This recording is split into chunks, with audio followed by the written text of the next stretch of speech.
Observe that dog sleeping peacefully in the bright sun right now. No loud alarm clock woke it up this morning.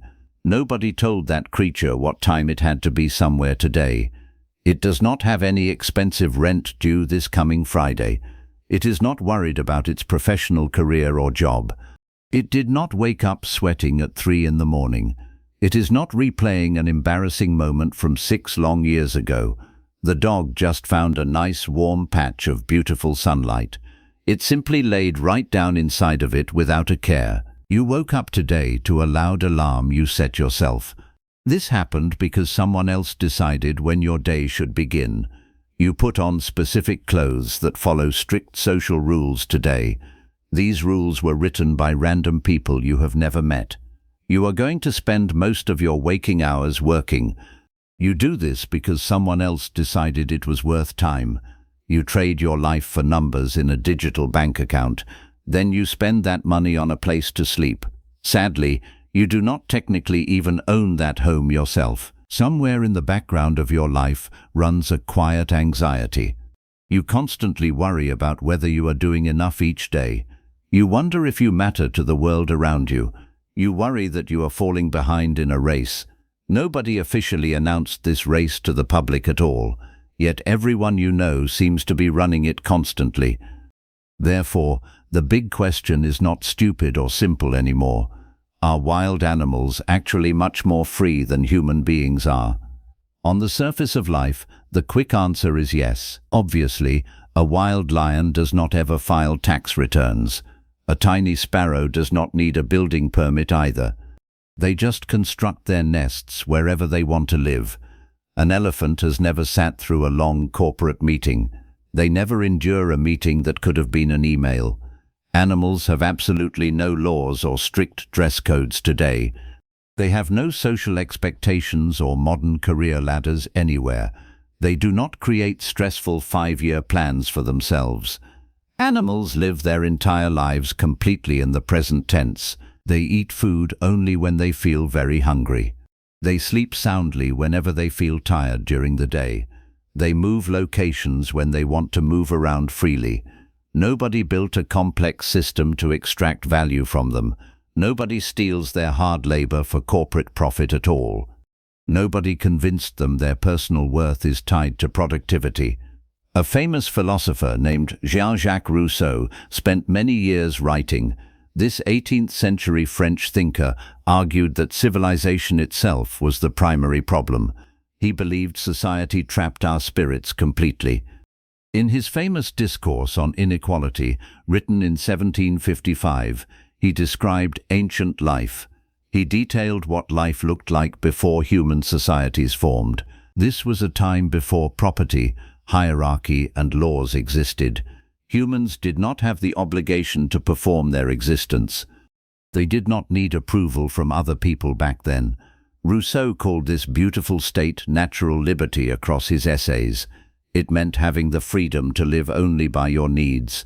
There was no master, no debt, and no judgment. You were just alive without having to justify your existence. Then early agriculture came along and changed the world forever. After that came land ownership, followed quickly by organized government. Humans traded their natural liberty away for something very different indeed. Rousseau called this new social concept civil liberty in his work. It means the freedom to do what the rules permit. You get protection from everyone else who wants your things. You gave up the right to just exist on Earth. You got the right to exist within a system instead. Wild animals never signed that complex social contract with society. They kept the original deal they made with nature itself. The evidence in daily life is very hard to argue. You cannot sleep right now just because you are tired. You only sleep when your rigid schedule allows it legally. You cannot eat when you are hungry if you lack money. You must afford food before you can eat it. You cannot just leave a bad situation whenever you want. You must secure a financial replacement before you walk away. The alternative to staying is complete financial collapse for you. Every basic human need has been turned into a chore. Shelter, food, rest, and connection must be earned daily. You must pay for things that should be totally free. The wild animal just has everything it needs right away.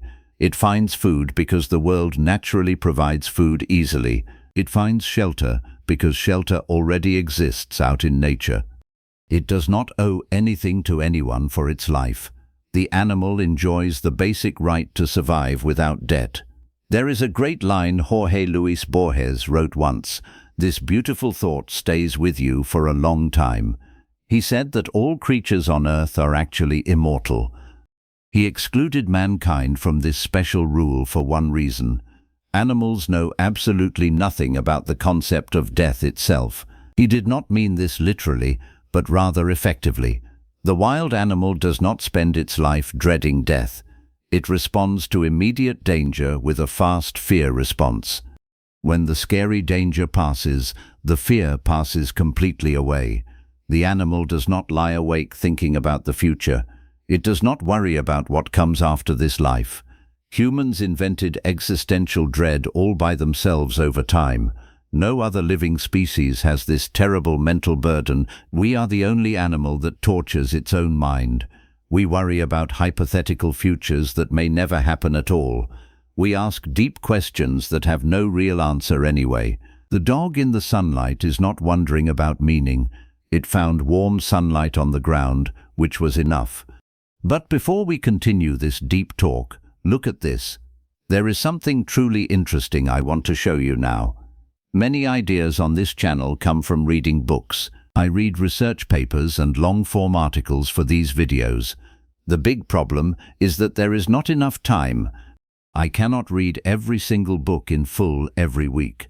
That is one major reason I have been using short-form. Short-form is a premium learning platform with very in-depth guides. They cover books, popular podcasts, and interesting articles in detail. Most summary apps just give you a super quick overview. Short-form goes much deeper into the actual text for you.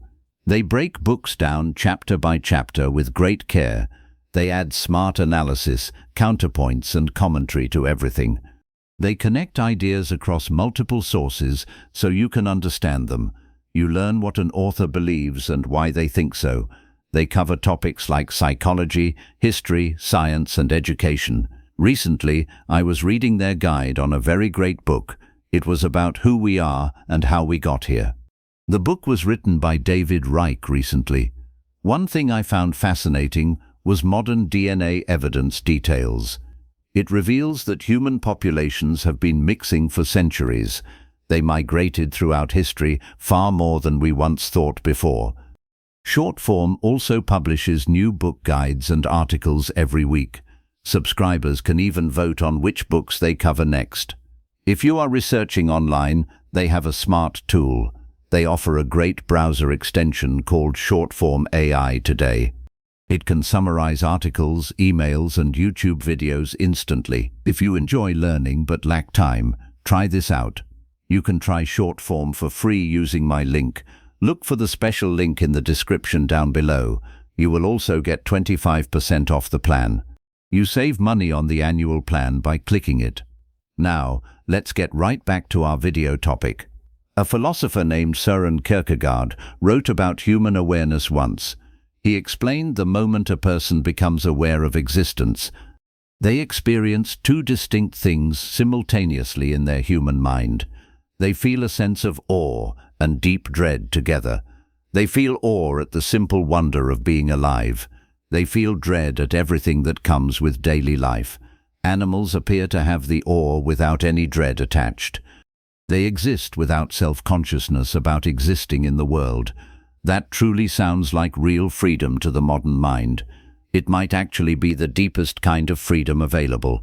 However, the freedom animals have is not what you imagine. You are dreaming when you envy their simple, wild lives. A wild wildebeest running from a hungry lion is choosing nothing. The fear response fires instantly inside its brain right away. The legs move fast, and the animal runs very hard. It does this because it has no alternative option available. It cannot decide that today it would rather face danger.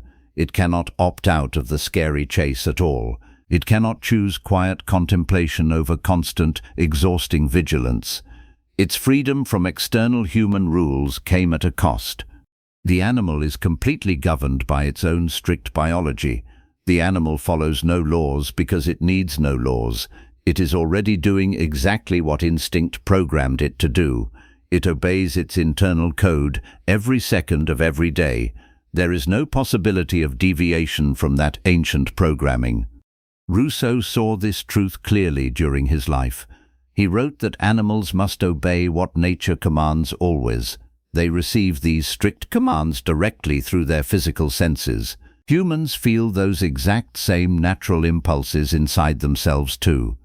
But unlike animals, humans can go along or resist them. That unique capacity to resist your own nature is powerful. It represents a completely different kind of freedom for us. The animal cannot decide to forgive someone who wronged it. It cannot decide to stay when it wants to run. It cannot choose a life that contradicts its deep programming. Humans can do all of those amazing things quite easily, which means there is a version of freedom we have. No animal possesses this special type of freedom on Earth. It is the freedom to act against our own instincts. Whether we actually use it is another question entirely, but the capacity exists within us, and no animal shares it. Robert Sapolsky is a famous Stanford University neurobiologist today. He spent decades studying wild baboons in the Serengeti Plains. He found something that complicates the clean picture of nature. It ruins the idea of carefree wild animals living happily. Baboons show clear signs of intense, chronic stress every day. They have elevated cortisol levels in their blood constantly. They suffer measurable physiological damage from their lives. This damage is tied directly to their strict social hierarchy. The dominant baboons stress the ones below them daily. The baboons at the bottom carry the physical consequences permanently. They have no taxes to pay and no mortgages either, yet they are still grinding themselves down over social status. They fight over rank in ways that ruin their health. This stress shows up clearly in their official blood work. Social anxiety did not start with modern civilization at all. It was already running in animals long before humans lived. It existed before humans built a single social institution. We just added stressful annual performance reviews to the mix. Furthermore, wild animals exist with absolutely no buffer around them. They live with no protection between themselves and harsh reality. They have no clean hospitals and no helpful painkillers either. When something goes wrong in the wild, it goes wrong. The animal suffers completely alone, with nothing to help it. There is nothing in place to soften the painful impact.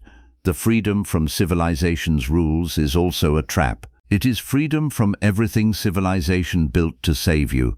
It means dying from a broken leg in an open field. But we are also the ones taking freedom away. We capture animals and put them into tiny zoo enclosures.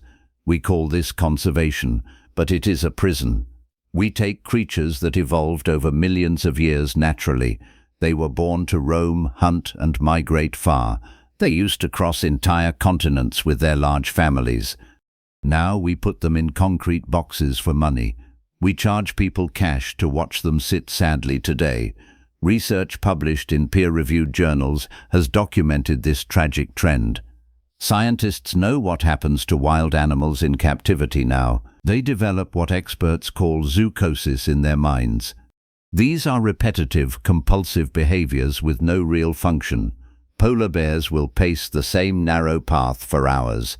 Big elephants sway back and forth without ever stopping. Beautiful primates pull out their own fur in distress constantly. These are real psychological breakdowns occurring in front of us. Their wild minds simply cannot survive this tight confinement ever. The freest creatures on Earth are destroyed by a cage. We built the cages we visit on the weekend. We take our young children there to look at them. We take cute photographs of their suffering for social media. We also eat them on a massive scale every day. Roughly 80 billion land animals are killed for food yearly. Factory farming exists on a scale that is hard to picture. Millions of animals are bred to exist entirely within systems. These systems are designed around human convenience from their birth. They live in darkness from birth until their final slaughter. They never once experience what real freedom looks like naturally. They never know what life should be for their species. The freest creatures on Earth have become simple products today. They are just items on a grocery store shelf now. So, who is actually free in this modern world? Is it the animal that has no social rules at all? It is free until a human decides to monetize it. Or is it the human who built the system? The human cannot shake the feeling of being trapped inside. They feel stuck inside the very walls they built up. Freedom is not just one simple thing for us. It never was a simple concept to understand easily. Animals have freedom from obligation and from daily dread. They have freedom from the performance of existing for others. They do not need approval from other people to live. Humans have a different kind of freedom inside themselves. We have the freedom to resist what we feel emotionally. We can choose to act against our basic nature daily. We can build beautiful things that outlast our lives. We can ask deep questions that serve no survival purpose. Sometimes we can even answer those deep questions successfully too. The wild animal is free the way a river is free. It goes exactly where the rocky landscape takes it naturally. It flows downhill without any resistance or personal choice. That is real freedom, but it is not chosen freely. Rousseau was right that civilization cost us something very genuine. What is less clear is what we actually lost back then. Was it real freedom we lost over the centuries, or was it just the comfort of ignorance about constraints? The dog in the patch of sunlight is not choosing peace. It is experiencing peace because dread is not an option. The option of anxiety simply is not available to it. It cannot look at its life and feel sad today. It cannot decide its life is heading backward now. It cannot want something different than what it has today. It cannot change its destiny or its daily behavior at all. When you watch that animal, you feel something deep inside. You might feel a sense of envy or longing today. It is a longing you cannot quite name out loud. What you are actually feeling is a heavy mental weight. It is the weight of being a truly unique creature. You are the only animal that knows it is inside a cage. Even when the cage is completely invisible to your eyes, you feel it. The wild animal does not know it is free, and that might be the whole point of existence.